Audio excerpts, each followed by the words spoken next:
Olha, vamos combinar, não dá para negar o charme de um bulldog francês, né?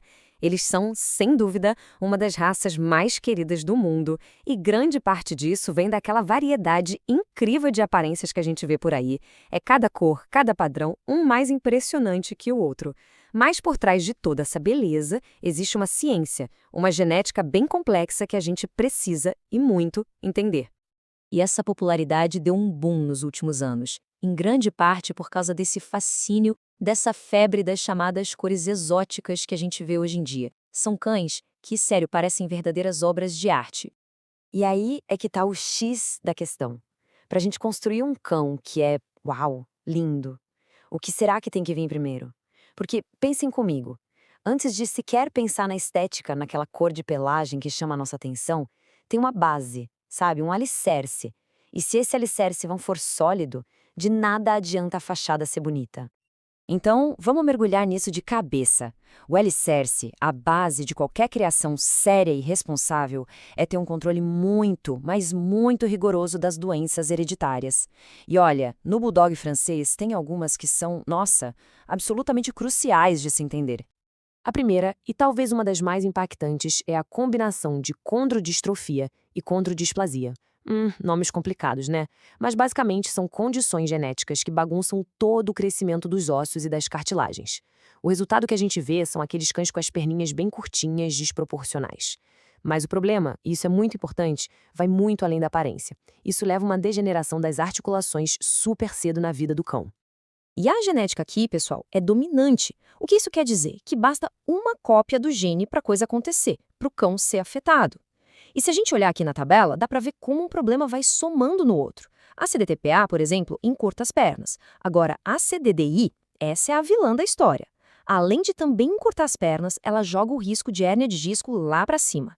Imagina só um cão que tem os genes alterados para ambas as condições. O risco de ter problemas seríssimos, incluindo paralisia, é gigante. E essa frase, ela resume a consequência real disso tudo. Não é um probleminha qualquer, sabe? A gente está falando de hérnia de disco que pode levar à paralisia total das patinhas de trás.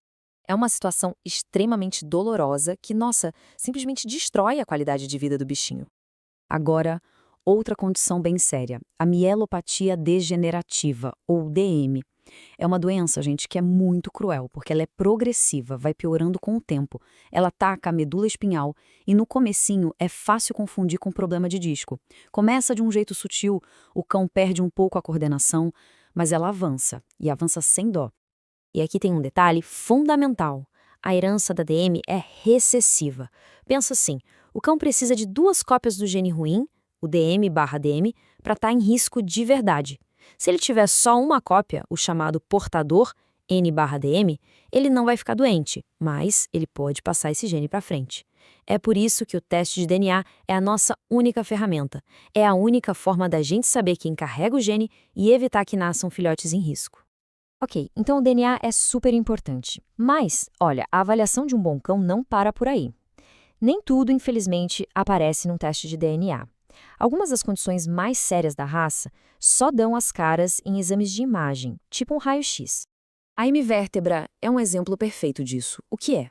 É uma vértebra que nasce com um formado errado, meio de cunha, sabe? Em vez de ser um bloquinho certinho.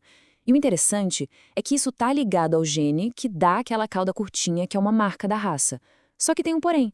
Essa vértebra errada pode aparecer em qualquer lugar da coluna, não só lá no finalzinho, na cauda. E aqui, pessoal, a localização é tudo. Pensa na coluna. Se a semivértebra aparece lá na região do tórax, onde tem as costelas dando suporte, a coisa é mais estável. Com uma ou duas vértebras afetadas ali, ok, a criação ainda pode ser considerada. Agora, se a malformação aparece na região lombar, que não tem esse suporte todo, a instabilidade é gigantesca. O risco de comprimir a medula e causar paralisia é tão alto, mas tão alto, que um cão com isso não pode de jeito nenhum ser usado para reprodução. Ponto final. E para fechar essa parte de saúde, vamos falar de algo que causa um sofrimento que não para, a atopia.